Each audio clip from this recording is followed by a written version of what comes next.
Dealing with multiple traumas today. Had to go to the grocery store.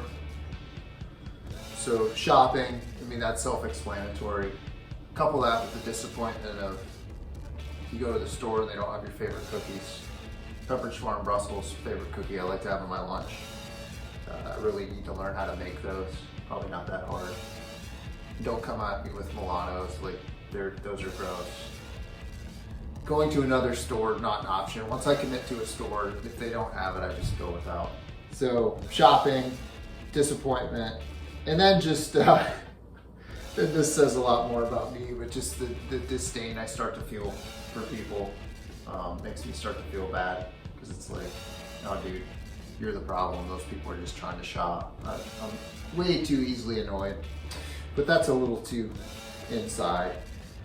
So in addition to the shopping trauma today, I had a video blocked, and this is by no means a trauma, this is totally tongue-in-cheek, but I had a video blocked on YouTube. I did a cover of the end, and it's a copyright issue. It's like, whatever, I'm not gonna lose any sleep over it by any means. I'm curious though, intellectually, because there's a lot of covers of the Beatles, the end on YouTube. And for whatever reason, mine didn't pass whatever the recognition software is. And I tried a couple different things. Like I used an isolated track with the drums in the orchestra. So I tried to beat the system a couple times. So I just to test, I like took those tracks off. Still no, because the issue is matching the melody from the 2009 master, which is basically like I mean, there's only one song. I mean, the melody was always the same. So I'm not sure why that's cited specifically, but that's neither here nor there. Yeah, I wondered like, why are those other videos passing?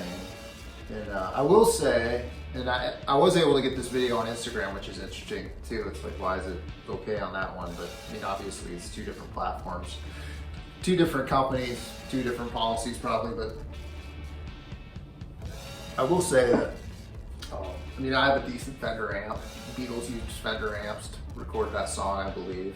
I got some decent guitars. I mean, nothing special, but I mean, I got a single coil guitar. I got a humbucker guitar. I got one guitar that has a P90 in it, so I was able to mimic some of those sounds that they had on that record. And I will say that the rhythm track I came up with sounds very similar to the record, so I don't know if that's part of it. But anyhow, like I said, it's neither here nor there. What I'm gonna do instead is cook some food. So basically I have all my stuff assembled here. I'm gonna make a pasta dish. I got my mise en place set up. Mise en place. I'm not sure how you say that, it's a French term. Basically means you have all your stuff out for you before you start to cook. So the first thing I'm gonna do is get some water boiling, because it's not gonna take long to make this pasta, like the sauce, so then I'll get the noodles going. One thing I always do with my water as it's boiling is I put some salt in it, just to add some flavor, hopefully, for the noodles. And then I'll put some oil in it too, the same thing, just add some fat to add flavor to what I'm trying to do. Wooden spoon.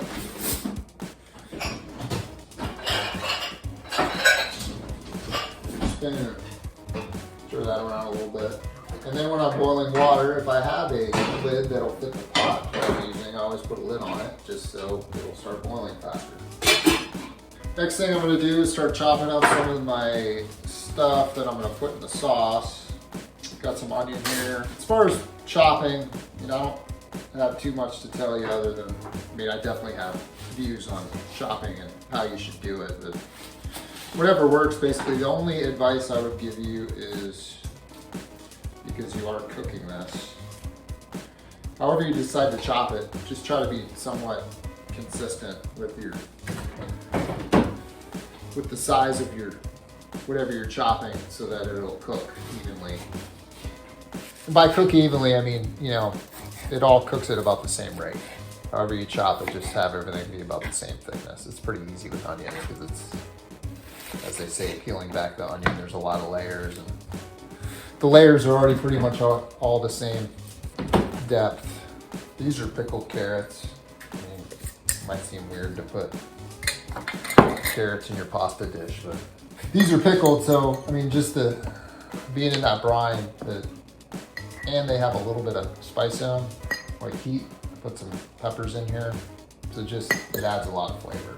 And then, I mean, the carrots are one of, besides the sausage I'm going to cook up, the carrots are, and these carrots are somewhat cooked because they were canned and boiled, but this stuff, there's some of the first thing I'll put into the pot, into the pan when I start cooking the sausage. Oh, I got some mushrooms. Mushrooms are great especially if it's some type of saucy thing, because they're very porous, so they absorb the flavor that's in the sauce, and it's just kind of a feel thing. It's like, do you want a lot of mushrooms, or you just want not a few mushrooms, or do you want a medium amount of mushrooms? It's like however many mushrooms you want, that's how many you chop up. Same thing, I'm trying to chop these kind of a uniform thickness so that they'll all cook at about the same rate. But the cool thing about a pasta dish is you can basically just look at the things that you have in your refrigerator and figure something out. You can't really go wrong with ingredients. Within reason, of course. I mean, they have to kind of complement each other. I gotta do a couple more carrots. Yeah, I like to put different colored foods in my dishes. Just, I don't know why. It just seems like from a nutritional standpoint, you might get different things from different colored foods. I don't know that for sure. I'm guessing. All right, I think I have everything chopped up that I need to chop. I'm gonna I barely any of these peppers, but again, I got some brine in there that I will add. The first thing I do, basically my rule of thumb is, if you're cooking in a pan, you might as well put some butter in it. So I have this Hartzler's salted roll butter. I love this stuff. Since we've moved to this area, you've gotten kind of hooked on it. And do yourself a favor and always use butter instead of margarine. If you do use margarine when you cook, butter's so much better. So that's kind of my base is going to start with butter. Again, it's one of those, I mean, how much butter do you need in there? I'm not sure however much you want. So in the pan, I'll start with just putting some salt and pepper in here. Not too much, just something to kind of get going. Some of my other ingredients already have salt in them, so I'll see where I'm at you gotta taste your food as you do it, and then kind of see what you need to add, but I'll just start with a little bit of salt and pepper. And what else? I can get this going now, I think. I have this habanero tomato jam. I like to put this in stuff. A little bit goes a long way. It's something I made this summer. Very spicy, or very hot, I should say. So I usually don't put a lot of this in there, but just a little something to add flavor. The other thing I do, like as I go, as I'm done with stuff, I put it back in the refrigerator. That way, it's kind of a mental check too. That like, hey dummy, you already used this, so you don't need it anymore. So I got penne pasta. For whatever reason, when I make a dish with sausage in it, I like to have penne. I'm not sure it makes a difference, but it's just something I do. So the pasta's boiling. That'll take about 10 minutes-ish, so I'm going to set a timer. Butter's getting all melty. So I'll put the sausage in. This is just the sausage I had in the fridge. It's Jimmy Dean's breakfast sausage. Actually, it doesn't say breakfast sausage on it. That's probably just what I'm used to calling it, but it's sausage. So obviously this sausage is pork-based, so you always want to cook your meats before you start adding meat. I mean, you don't have to, but I do, just so I know that the meat is cooked. The main thing is, with your pork, you want it to be cooked the other ingredients aren't going to get damaged if you cook everything enough, but it's just easier when it's by itself to make sure that it's actually cooked enough. And then I'll start adding other stuff. So the sausage is starting to brown. I mentioned those carrots. They still do have a bit of a crunch, which I'm fine with crunch, but I'll put those in first just so they can get cooked a little bit more. So it's basically a stir fry at this point. You just add your ingredients depending on how long they need to be cooked relative to the rest of the ingredients. Go ahead and put some garlic in now. That's another one of those things where it's like, how much garlic do you like? That's how much you put in. I got these diced tomatoes and some tomato sauce. I'm not ready for those yet, but I'm going to go ahead and off the top on these so it's ready to go when I get to that.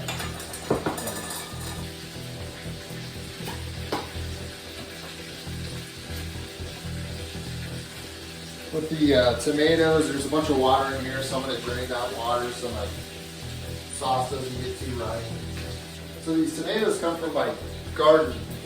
And just on that, I would encourage everyone, if you live in a place where this is possible, plant a tomato plant in your backyard, even if it's just one. It's fun to do, and then the tomatoes that you'll pull off of that plant are, I guarantee, better than anything you'll ever get at a store. Sausage is still browning.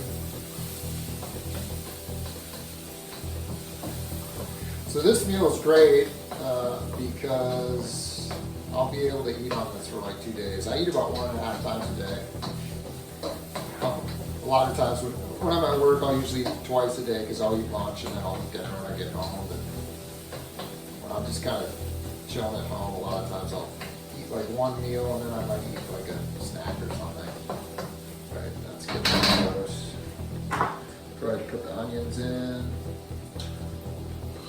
Don't have any peppers in there, but there's a brine. And the brine, it's very acidic, obviously. It's vinegar based. And it's kind of pepper sitting in it. So these aren't super spicy peppers, but there's a little bit of heat to them. And then I heard this on I think it was a Splendid Table at some point. The guy had a guest on there, and they're talking about just general cooking tips. And the dude said put lemon juice and everything. Maybe I'm just open to the power of suggestion. But basically what he said is that, you know, lemon, again, it's an acidic thing. And he said it just enhances flavor. And I'd give it a try. Like I said, I might be open to the power of suggestion, but I'm always looking for ways to enhance flavor, as it were, whatever that means. And I would tend to agree with the guy. Like, it definitely doesn't hurt anything. So it's worked out for me. Put the mushrooms in. Got just under 4 minutes left on the noodles, so my timing might work out perfectly. The sausage is pretty much cooked now. I'm gonna put some capers in there. And again, these are pickled, so it's just more flavor. I mean, capers don't taste like much, but pickle juice, they definitely pick up some flavor. And I just had them in the refrigerator, so why not? This is what my pan's looking like now. I'll go ahead and add the diced tomatoes. There's still a little water in there, but it's no big deal. And I had this spinach in the refrigerator. It's getting a little long in the tooth, so spinach is always a good thing to add to anything really that you cook in a pan. It's got a lot of water in it, so it immediately starts to shrink up when you start to cook it. Not that this looks like a lot, but you'll barely be able to see it once it cooks down. Tomato sauce. This is another thing that came out of my garden. Made this summer. Once again, just another good way to preserve your tomato harvest is to make tomato sauce. And I'm biased. I mean, I made it, so of course I think it's awesome. But to me, it beats anything that you can buy at the store. And I think this is the last thing, other than I might put some more salt and pepper in there, depending on how it tastes after I put the pasta in. I got this heavy whipping cream, just more fat, so it's more flavor. I add some of that. This is probably about a 1/4 cup, I guess. I'll stir that around. My timer for the pasta just went off. Take that off. Well, actually, let me see how it looks. I'm sure they're done. That wasn't very pro. Well, the pasta's up and cooked enough. I can taste the salt a little bit. That's cool. Let's go over to the colander with this. Into my pan. I'll stir that around a bit so that the noodles can start to catch some of that sauce. A little taste of the sauce, see if I need to add anything. I think it's good. I probably put just a little too much of that tomato habanero jam in there. I mean, it still tastes good. It's not overwhelming by any means, though. Might be a little spicy depending on some people's palate. Of course, that's also a completely optional item. Like I said, this is not following a recipe here, just kind of looking at what I have in the refrigerator. And I had a bunch of tomato sauce, and I still have some diced tomatoes down in the basement. And I cook this and eat this for my next 3 or 4 meals. So that's your basic 10-minute pasta. If you're hearing music in the background of this, I won't know until I try to post editing. But anyhow, if you're hearing the soundtrack to this, it's basically I took loops of the end recording that I tried to get up on YouTube. So if there's a recording, the recognition software didn't catch my loop. But if there is no soundtrack, it means that that video was rejected as well, so I just took it off. Oh, and like I said, that video is on Instagram. If you want to check that out. Dusty Dustin Basement Jam HQ. That's it.